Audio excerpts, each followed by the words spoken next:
Friends, ನಾನು ವಿನುತಾ. ಇವತ್ತು ಉಡುಪಿ ಮಂಗಳೂರು ಕಡೆ ಫೇಮಸ್ ಆಗಿರುವಂಥ ಕೋರಿ ರೊಟ್ಟಿ ರೆಸಿಪಿನ ನೋಡುವ. ಇದು ಕೋಳಿ ಸಾರು ರೊಟ್ಟಿಗೆ ಹಾಕೊಂಡು ತಿಂತೀವಿ, ಅಥವಾ ಇಡ್ಲಿ ದೋಸೆ ಇದಕ್ಕೆಲ್ಲ ಚೆನ್ನಾಗಿರುತ್ತೆ. ಮೊದಲು ಒಂದು ಬಾಣಲೆ ತಗೊಂಡು ಸ್ವಲ್ಪ ಎಣ್ಣೆ ಹಾಕಿ ಅದಕ್ಕೆ ಈರುಳ್ಳಿ ಚಿಕ್ಕದಾಗಿ ಕತ್ತರಿಸಿದ ಈರುಳ್ಳಿಯನ್ನು ಫ್ರೈ ಮಾಡಿ, ಗರಂ ಮಸಾಲ, ಚಕ್ಕೆ, ಲವಂಗ, ಏಲಕ್ಕಿ, ಸೋಂಪು, ಗಸಗಸೆ ಇವೆಲ್ಲವನ್ನು ಹಾಕಿಬಿಟ್ಟು ಚೆನ್ನಾಗಿ ಫ್ರೈ ಮಾಡ್ಕೋಬೇಕು. ನಂತರ ಒಂದು 10 ಸ್ವಲ್ಪ ಬೆಳ್ಳುಳ್ಳಿನ ಹಾಕ್ಕೊಂಡು ಫ್ರೈ ಮಾಡ್ಕೋಬೇಕು. ಇದಕ್ಕೆ ಮಸಾಲ ಬಂದುಬಿಟ್ಟು ಧನಿಯಾ, ಜೀರಾ, ಓಮ, ಸಾಸಿವೆ, ಮೆಂತ್ಯ ಎಲ್ಲವನ್ನು 1/4 ಚಮಚ ಹಾಕಿದರೆ ಸಾಕಾಗುತ್ತೆ. ಹಾಕೊಂಡ್ಬಿಟ್ಟು ಫ್ರೈ ಮಾಡ್ಕೋಬೇಕು.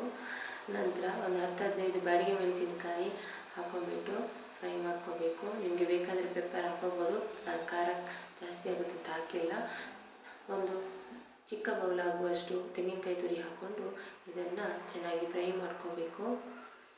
ಒಂದು ಮಿಕ್ಸಿ ಜಾರಿಗೆ ಅರಿಶಿನ ಮತ್ತು ಹುಳಿಯನ್ನು ಹಾಕೋಬೇಕು. ನಂತರ ನಾವು ಫ್ರೈ ಮಾಡಿದ ಮಸಾಲವನ್ನು ಮಿಕ್ಸಿ ಜಾರಿಗೆ ಹಾಕಬೇಕು. ಇಲ್ಲಿ ತೆಂಗಿನಕಾಯಿಯನ್ನು ಸ್ವಲ್ಪ ಸೇರಿಸಬೇಕು, ಯಾಕಂದರೆ ನಂತರ ನಾವು ಕೊಕೊನಟ್ ಮಿಲ್ಕನ್ನು ಆ್ಯಡ್ ಮಾಡ್ತಾ ಇದ್ದೀವಿ. ಅದಕ್ಕೆ ಮಿಕ್ಸಿ ಜಾರಿಗೆ ನೀರು ಸೇರಿಸ್ಬಿಟ್ಟು ಸಣ್ಣಗೆ ರುಬ್ಕೊಂಡು ಪೇಸ್ಟ್ ಮಸಾಲ ಮಾಡ್ಕೋಬೇಕು, ನೋಡ್ಕೋಬೋದು.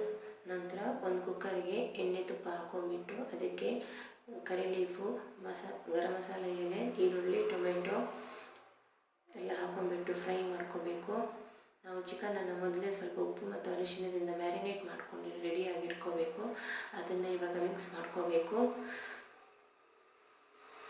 ಅದನ್ನು ಎಣ್ಣೆ ಜೊತೆಯಲ್ಲಿ ಫ್ರೈ ಮಾಡ್ಕೊಳ್ಳಿ. ನಾವು ರುಬ್ಬಿದ ಮಸಾಲವನ್ನು ಇದಕ್ಕೆ ಆ್ಯಡ್ ಮಾಡ್ಕೋಬೇಕು. ಮಿಕ್ಸಿ ತೊಳೆದ ಜಾರಿಗೆ ನೀರನ್ನು ಸಹ ಸೇರಿಸ್ಕೋಬೋದು, ನೋಡ್ಬೋದು.